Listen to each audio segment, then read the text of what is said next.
श्री कृष्ण कहते हैं, खुशी मन की एक ही अवस्था है जिसका बाहरी दुनिया से कोई लेना देना नहीं है। कहानी एक साधु और एक युवक की है। एक साधु अपने आश्रम में ध्यान और तपस्या करते थे और वहां रहते थे। उनके पास केवल एक ही धोती और एक पात्र था। युवक ने एक दिन साधु से पूछा, महात्मा, आप इतने गरीब क्यों हैं? आपके पास तो कुछ भी नहीं है।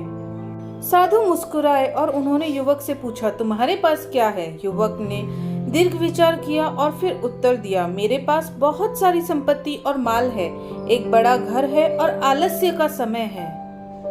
साधु ने फिर मुस्कुराते हुए कहा, मुझे आपकी संपत्ति की जरूरत नहीं है, लेकिन मैं एक गरीब साधु हूँ। तुम्हारे साथ एक अच्छी बात साझा करना चाहता हूँ। तुम मेरे साथ एक दिन गुजारोगे?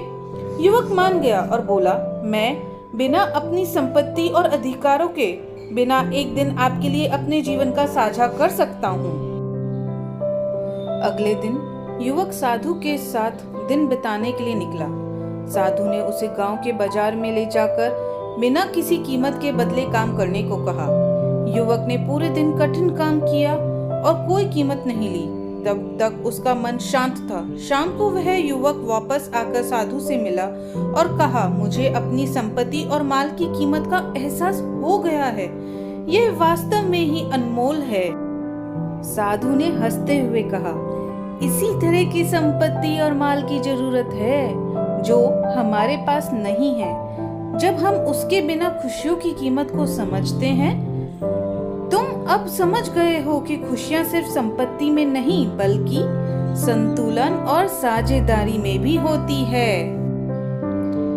युवक ने समझ लिया कि खुशी और संतुष्टि अकेले संपत्ति में नहीं आती बल्कि दूसरों के साथ साझा करने में होती है।